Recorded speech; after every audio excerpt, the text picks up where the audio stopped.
El próximo 15 de julio se elimina definitivamente la frontera con Gibraltar y hemos invitado al podcast a Juan José Uceda porque eres el portavoz de la Asociación Sociocultural de Trabajadores Españoles en Gibraltar. Sí, así es.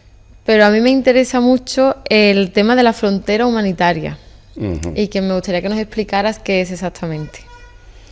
La Frontera Humanitaria es una organización, una plataforma que se hizo de muchas asociaciones aquí en la comarca. En aquellos tiempos se solían hacer plataformas y eran muy numerosas. Y a raíz de problemas que había en Gibraltar con las colas que se acentuaban cada vez más y resultaban ser tediosas e inhumanas, ¿no?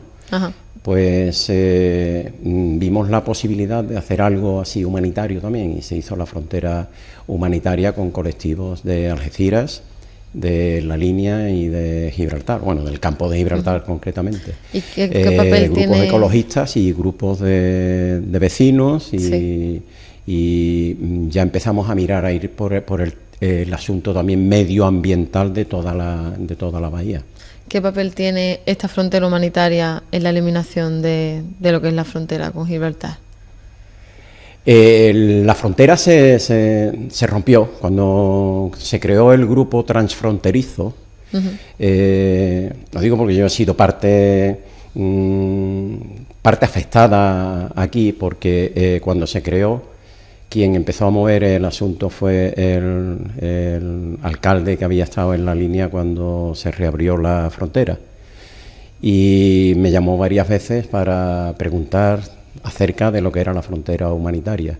Y él tenía unas ideas muy concretas y lo que querían era crear un grupo paralelo aparte, muy exclusivo, como fue el grupo transfronterizo que existe también paralelo a Astec, que por cierto el grupo transfronterizo no ha querido nunca que Astec esté dentro, aunque está legitimado a hacerlo, no solo por ser una asociación de trabajadores españoles en Gibraltar, sino porque Astec en la sede tiene un bar, tiene un negocio, y como negocio pues está dentro de APIMEL, y APIMEL quería que Astec estuviera en ese grupo, y el por qué no nos quieren a Astec dentro del grupo no lo sabemos. Nosotros hemos ido luchando a nuestro aire y ellos por el suyo, pero sin representatividad real de trabajadores españoles en Gibraltar, aunque 5 de cada 6 palabras que dicen la figura del trabajador en Gibraltar siempre surge, ¿no?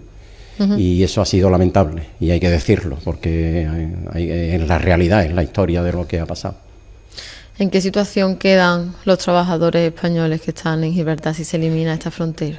Los trabajadores españoles en Gibraltar siempre han... por un lado, Gibraltar era la opción para esa búsqueda de trabajo que no había aquí en la comarca. Claro. Por tanto, no había otra oportunidad que meterte en Gibraltar. Y sobre todo también a personas ya de edad, que con 40 o 50 años no se les quería para trabajar en muchos sitios. Y bueno, empezaban a ir a trabajar a Gibraltar como una opción. Los sueldos han estado siempre rozando un poquito un nivel de un 5, un 10% superior aquí, pero considerando también que allí son 12 pagas, ¿no? Porque hay que analizar todas las cosas, claro, no 14 como aquí.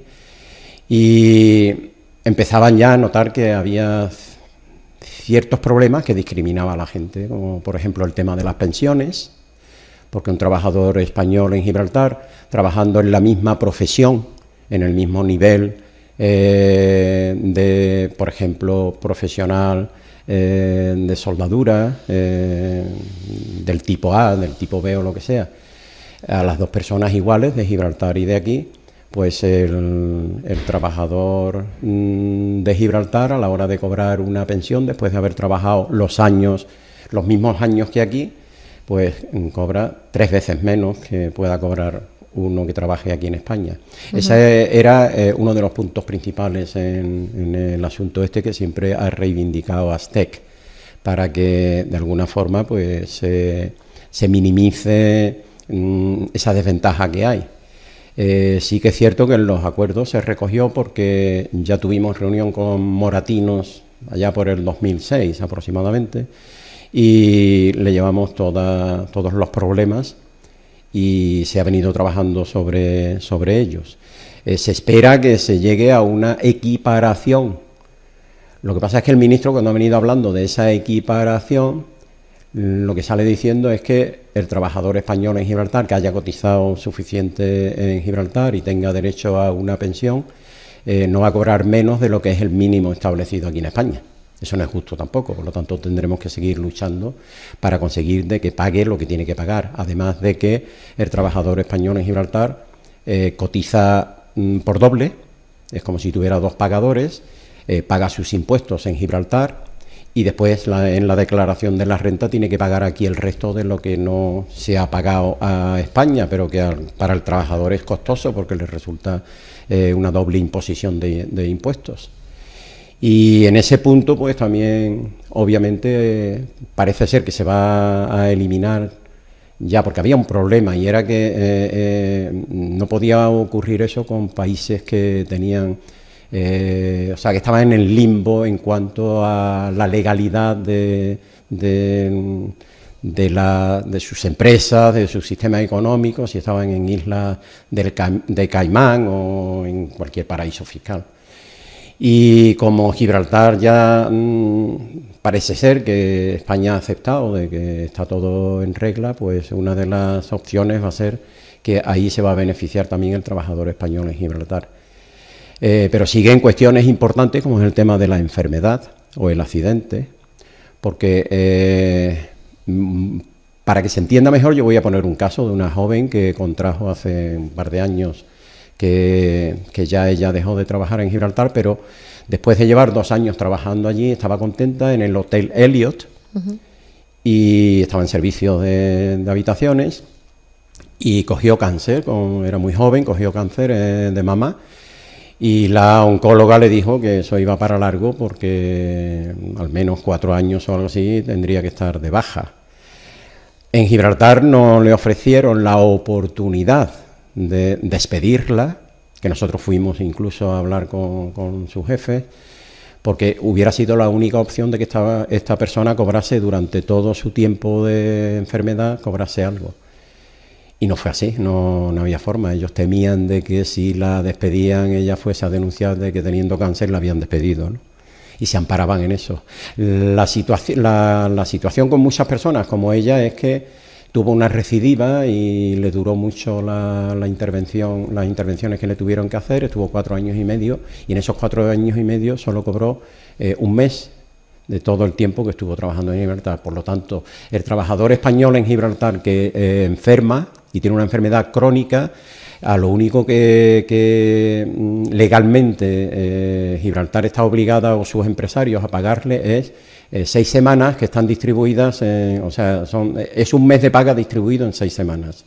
2 se la pagan completa y las otras 4 se la pagan a la mitad. O sea que son 4 pagas que hay que contabilizan como si fuera 1 mes de paga. Eso es todo lo que cobra en el año. ¿Qué ocurre con una persona así? Que si la despiden, pues cobra su paro obrero aquí y no es tan problemático. Pero nosotros fuimos con ellas a la Seguridad Social y Asuntos Sociales y ella consta que trabaja en Gibraltar y al constar que trabaja en Gibraltar no podía ella optar por ningún tipo de prestación. O sea que el tema ahí está bastante duro. Nosotros se lo hemos dicho ya al ministro Álvarez personalmente 3 veces, en 3 ocasiones, y eso sí esperamos que se resuelvan como otros muchos problemas que se tienen que resolver. Entendemos también que de inmediato no puede ser todo así, pero que nosotros vamos a estar ahí para que desde el primer día que se abra la frontera, pues empezar ya a luchar por todos y cada uno de estos puntos, ¿no?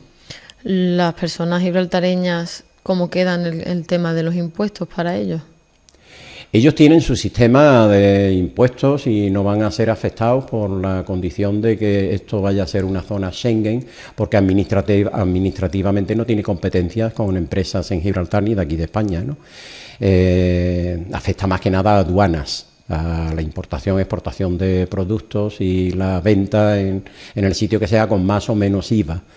Pero no afecta a tu empresario. Lo que sí va a afectar son una serie de normas que se exigen en este convenio para que no salga nadie perjudicado como ha sido hasta ahora. Y ha sido hasta ahora porque hemos estado tras una frontera y si ahora hay voluntad de que estemos en Europa, porque eso significa estar en Europa de una forma legítima, como hay otros países que también lo están, en zona Schengen, pues para que que no haya esas discriminaciones de un lado y de otro. En ese caso, ¿el contrabando de tabaco va a seguir existiendo, por ejemplo? Una de las cosas que cualquiera que entra a trabajar, que entra a Gibraltar diariamente se da cuenta es que uno de los compromisos primeros, y vienen de los acuerdos primeros que hubo y que con ello cumplió el ministro principal de Gibraltar desde el primer día, fue la subida del impuesto del tabaco en Gibraltar, pero que no sobrepasase un valor del 30% entre el precio de venta allí y el precio de venta en España. ¿Para qué? Pues para que a lo mejor es atractivo para una persona de consumo propio que entra a Gibraltar y se puede pasar un cartón, que tampoco se lo puede pasar fácilmente porque hay unas normas, pero ya lo hace más difícil para lo que es el negocio con el tabaco. Entonces lo primero que vimos fue que había más de 60 matuteras, como les llamaban, que eran mujeres, sobre todo mujeres, que tenían pocos recursos y se iban a la frontera de Gibraltar, compraban el tabaco allí, se lo metían por entre las ropas en el cuerpo y pasaban cuando ellas veían a lo mejor el momento más adecuado para pasar, y eran las matuteras. Y ya no van las lanchas que iban antes al día, 10, 15, 20 lanchas a cruzar el mar y meterse incluso hasta en la misma arena de la playa con la gente tomando el sol o bañándose, ¿no? Con esa peligrosidad que había también. Eso se ha acabado gracias a los acuerdos. Y el tema de droga, aunque algunos indican a Gibraltar como narcotraficantes, y eso no es cierto, porque nosotros lo sabemos también, que desde tiempos de Despierta, de la Coordinadora Antidroga que se creó en aquellos tiempos, o que creamos, el narcotraficante, narcotraficantes hay en todo sitio, pero que el narcotráfico nunca ha venido de Gibraltar. Es más, tenían más dureza con los malhechores que la hemos tenido siempre aquí en España. Cualquier persona que la cogieran con una papelina nada más, se iba al castillo y en 3 días se les juzgaba, ¿no?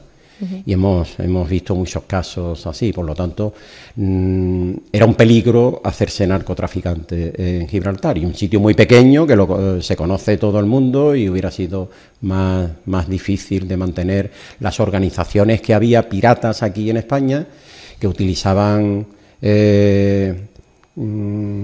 propiedades aquí de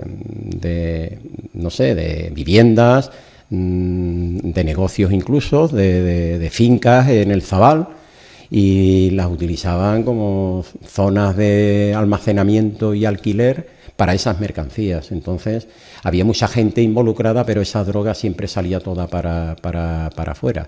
Pero hablando siempre de droga, el otro tipo de droga, ¿no? Que es una droga que hasta incluso en muchos sitios se está tratando de legalizar, porque no afecta tan gravemente como afecta a las otras drogas de diseño y la cocaína y demás, que las entradas son por otros sitios, como conocemos perfectamente, no uh-huh. precisamente de Marruecos no vienen, ¿no? Uh-huh. Y con respecto de la droga, pues todos sabemos también que el hándicap que tenía la línea y el San Benito de ser la ciudad más problemática con narcotraficantes, pues aunque hay medios de comunicación que todavía a veces lo usan y ponen imágenes viejas, pero ya sabemos que está por todo el litoral de España, llega hasta Huelva, está por el Levante, está incluso en Burgos, está el tráfico de droga es así, y de los más graves, ¿no? Como lo que entra por puertos como puedan ser Algeciras o algo así, que viene camuflado y es muy difícil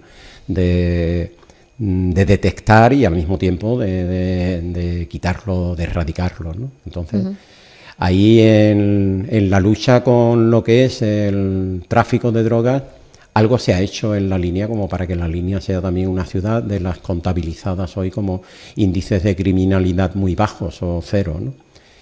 Pero el San Benito está lamentable ahí, está ahí y además también porque coincidió una época donde lo mismo que se hizo Frontera Humanitaria, antes se había hecho Despierta. Uh-huh. Despierta fue una organización que creamos, un grupo de madres y nosotros que le ayudamos, madres que habían perdido hijos con 14, 15 años, víctimas de las drogas.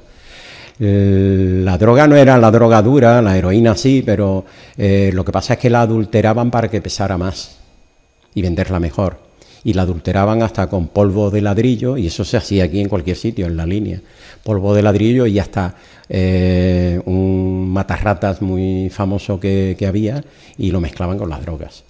Unido al daño que hacían las drogas a los órganos, al hígado y a otras partes del cuerpo, y las infecciones que cogían, pues estaba también el SIDA. Entonces la línea se convirtió en un punto muy negro en todo ese aspecto. Las criaturas se morían por cualquier sitio. Nosotros íbamos, un grupo de personas, con las monjas, que después recibieron una medalla por su valor y trabajo en la Junta de Andalucía. Todavía están Sor Joaquina, Sor Magdalena y otras. Y ellas eran las que nos metían a nosotros por sitios donde morían los jóvenes, en sitios escondidos, en transformadores incluso eléctricos, algunos con actividad incluso, y se escondían por allí, espardigados por todo sitio, debajo de las barcas, incluso las barcas que se ponen boca abajo, los pescadores, pues ellos dormían debajo de las barcas, en edificios viejos, pues se metían muchos, y entrabas allí, era horrible de ver aquello, y muchos morían por el SIDA. Claro, el San Benito no venía por capricho, ¿no? Venía por algo, por aquella situación de aquellos tiempos tan negros que vivimos en la línea. Pero hicimos que se celebraran consejos de seguridad aquí en el Burgos Turístico en la línea, donde vinieron ministros y vinieron responsables del Ministerio de Interior y de la Policía y Guardia Civil, y se empezó a luchar contra ello. Era difícil, pero se empezó a luchar contra ello. Uno de los métodos más importantes de la lucha era el tema de la educación y de la formación, porque en la línea siempre ha habido mucho fracaso escolar y ha habido muchos jóvenes que no encontraban una vida útil en un trabajo, y claro, se metían en estos negocios. En ese aspecto no se ha hecho lo que se debiera de hacer, y en la línea siempre seguiremos, los colectivos que estamos en ello, pues seguiremos luchando por eso, porque es una injusticia que la línea aún hoy día siga con esa tasa de el más alto índice de paro juvenil de Europa. Eso lo ha dicho Cáritas, no nosotros. Y de fracaso escolar también bastante importante, ¿no? ¿Cuál crees que es la mayor ventaja que sacan los españoles con esta eliminación de la frontera? ¿Perdón? ¿Cuál crees que es la mayor ventaja que tenemos los españoles al eliminar la frontera, o los habitantes del campo de Gibraltar? Yo creo que son muchas ventajas. Una, y la principal, es que aunque solo hubieran quitado la frontera, ya habría significado, y va a significar para los que la cruzan, no solo los trabajadores, pues eliminar todo problema psicológico detrás de ello, porque la frontera se ha usado siempre como carne de cañón, donde se ha crucificado a la gente que la cruzan para hacer daño a quienes realmente no hacían ese daño, que era a los gobiernos nuestro por un lado y al gobierno británico por otro, ¿no?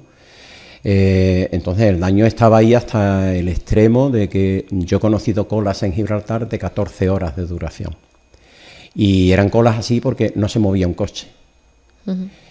Ya la policía nos permitía dejar los vehículos en Gibraltar en fila, habilitaron incluso el túnel del este de Gibraltar, de la Caleta, debajo del Peñón, para poner los coches allí. Claro, los de la línea no lo teníamos difícil, porque nos veníamos andando desde el túnel de la Caleta, cruzábamos la frontera, porque el problema era casi siempre con vehículos, ¿no?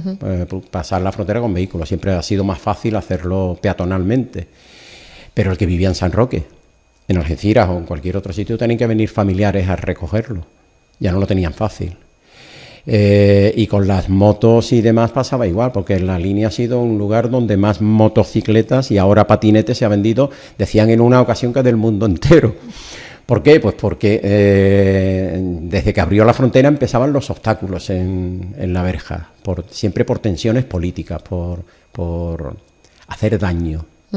Y los sufridores eran los que la cruzaban. Hombre, hay que decir también que hasta la propia policía y Guardia Civil tenía que aguantar todo tipo de voceríos que se les... Pues si estás allí y te tienen parada la cola, y no era nada preciado trabajar allí en la frontera como policía o algo, pero sí que ha sido situaciones muy, muy, muy duras. Con las colas esas, pues hasta que empezamos a llamar nosotros a los parlamentarios europeos, nos hicimos con sus direcciones de correo electrónico, Hotmail, y empezábamos a llamarlos, a avisarles, a decirles que aquí había mucha injusticia desde el punto de vista que tú veías a las personas que cruzaban la frontera y le dábamos agua en verano con mucha calor, con el sol abrasador, con temporales y con todo lo demás, la gente en sus coches, sin servicios sanitarios a donde acudir, lo tenía que hacer todo en los coches, estar 4, 5, 6, 8, 10 horas en un coche, en una frontera, con tantísimos coches a tu alrededor, las necesidades la gente las tenían que hacer como fuera y se inventaban la forma de hacerlo. Nosotros hemos visto a muchos niños también que no eran precisamente de españoles, sino de británicos y otros europeos y gibraltareños también que vivían en nuestra zona, y claro, cuando ellos iban a Gibraltar iban la pareja, el matrimonio y 1 o 2 niños en los coches, y a los niños los llevaban allí a la guardería, cosa que no nos pasaba a los españoles, porque la mayoría también eran hombres los que iban a trabajar. Y los de aquí estábamos acostumbrados a una motito, una bicicleta, y te buscabas la forma más fácil de hacerlo. Pero estas personas no. Y cuando nosotros veíamos a estos coches esperando todo el rocamar, que llegaban hasta incluso a Puente Mayorga, las colas muchas veces, y veías el mismo vehículo un día, a lo mejor, y otro, te lo encontrabas por la noche, otra vez en la cola de vuelta, con los niños dormidos en el coche, comiéndose sus cereales, haciendo la vida en el coche, pipí y todos los pañales, todo lo demás, y te daba pena. Pero es que si nos ponemos en el cuerpo, ¿no? en el pensamiento de esas personas, pues se volvían locos. No encontraban psicólogos en toda la comarca. Nosotros no supimos eso hasta más tarde, ¿no? No había psicólogos suficientes para atender tanta demanda de personas que veían que eso les sobrepasaba. ¿Por qué? Pues porque a lo mejor llegaba a su casa a las 2 o 3 de la mañana después de tantas horas de cola, y los niños con ropa y todo lo ponían en la cama, pero es que a las 5 o las 6 de la mañana se tenían que levantar rápidos para procurar no tener tanta cola después. Y claro, en Gibraltar, los primeros días o primeras semanas de colas esas intensivas, los empresarios no les importaba mucho que faltaras 2 o 3 o 4 horas al día al trabajo, pero ya después estaba en la propia conciencia de los trabajadores de echarle por lo menos algo más de horario, ¿no? O sea, que era todo el día en cola. ¿Qué ocurrió? Pues ocurrió algo que fue en nuestra desventaja, y que tildamos a Gibraltar también hoy de malos ecologistas y demás, que es la construcción vertical. Aquí vivían 3.500 gibraltareños que se tuvieron que ir a vivir a Gibraltar con familiares o amigos. Las viviendas en Gibraltar no eran iguales de espaciosas que las nuestras. Entonces ellos vivían allí con colchones tirados en el suelo, en un apartamento de 90 metros, 80 metros cuadrados, y metían a su familia con la otra suya o lo que fuese, hasta que se fue construyendo verticalmente en Gibraltar, porque no tiene mucho espacio, y eso hizo que Gibraltar prosperara en ese sentido, ¿no? Con los edificios. Pero es que también se sacó de aquí a más de 4.000 personas que trabajaban en Gibraltar, pero que a su vez ellos se gastaban sus sueldos y todo lo demás en España. Casas alquiladas, casas compradas, los comercios cercanos a ellos, los bares, los restaurantes. Y cuando ellos volvían a Gibraltar y en un sitio de tantas colas, pues ¿quién va a venir a España a comer o a disfrutar? Si nosotros hemos vivido en las colas una boda de una gibraltareña que se fue a celebrar en el restaurante La Marina en La Línea, y se quedaron la mitad de las personas en cola y la otra mitad se quedaron, la novia estaba aquí, pero la otra mitad con familiares y amigos se quedó fuera. Entonces tuvieron que romper, y como era más fácil volver hacia adentro, pues se fueron a uno de los hoteles a Gibraltar y se apañaron como fuera, pero se les estropeó la boda. ¿Quién va a querer así venir aquí a tomar algo ni nada? Se quedaban ya en Gibraltar y se gastaban esos dineros allí en Gibraltar. ¿Crees que es una utopía este acuerdo al que se va a llegar, o a partir del 15 de julio realmente va a haber una eliminación de la frontera total. Ya te he dado mi opinión y la de que creemos muchas personas en el colectivo Aztec y personas con las que hablamos, de que el mero hecho de que se tire la frontera ya es extraordinario, ¿no? Porque va a ser como si tú fueras a trabajar en una gran ciudad, pues fueras al otro extremo de la ciudad, ¿no? En ese aspecto, pues encantados. En los otros aspectos en los que podría a nosotros afectarnos, pues imaginemos de que si hubiéramos seguido con la frontera así no se hubiera hecho nada. Y si ahora hay compromisos de hacer algo, pues vamos a luchar por ello. Ya con el tema fiscal no va a existir esa doble imposición de impuestos y ya es beneficioso. El tema de las pensiones por lo menos va a estar ese mínimo y nosotros vamos a seguir luchando ahí por todo. Nosotros creemos que se va a abrir. Nosotros pensamos que lo que no vamos a garantizar es que hoy día se está muy acostumbrado a decir tal día y después no se hace ese día, pero que la frontera ya, con los acuerdos en Europa, que ahora mismo están Vox y una parte más bien muy derechona, muy patriótica, ahora se dan cuenta de que hay cosas que no les gusta y están tratando por todos los medios de revocar o alguna cosa, ¿no? Entonces, si Europa, Reino Unido y demás están decididos a hacer, porque el acuerdo no es de España, tengámoslo en cuenta con el tema Schengen, el acuerdo es de que al Reino Unido se le permite que Gibraltar, que forma parte del Reino Unido, pues pueda tener ese acuerdo con Europa como lo hay en otros países y también como está funcionando en Irlanda, en la frontera de Irlanda, más o menos sin problemas, ¿no? Y eso beneficia a todos. Yo creo que económicamente nos va a beneficiar al pueblo de la línea y en mucho. ¿Por qué? Pues porque somos la ciudad más pobre de Europa. El PIB del linense es el más pobre de Europa, el PIB del pensionista es el más pobre de Europa, porque el pensionista ya sabemos que la pensión máxima a la que aspira una persona que trabaje en Gibraltar durante 43 años cotizados aproximadamente, en su tope máximo no superan las 600 y pico de libras, que vienen a ser unos 700 y pico de euros, ¿no? Es verdad también una cosa, que el pensionista gibraltareño, la pareja de este pensionista tiene la opción también, si no está trabajando algo, de poder cobrar también un pico que es equivalente a la mitad, pero con todo y con eso es la pensión más baja de Europa. Entonces, si nosotros somos la parte más flaca y nos vamos a poner al lado del país, el segundo más rico del mundo en PIB, recordemos también que el primer país donde se consiguieron ellos tener esta zona Schengen, Luxemburgo, hoy día figura el número 2 en PIB de todo el mundo. Tampoco le ha ido tan mal, ¿no? Y aquí, por muy mal que nos vaya a nosotros, estando más o menos en un sistema donde vamos a poder vender y comprar y todo lo demás, productos y todo eso, porque el tema comercial va a ser el más importante.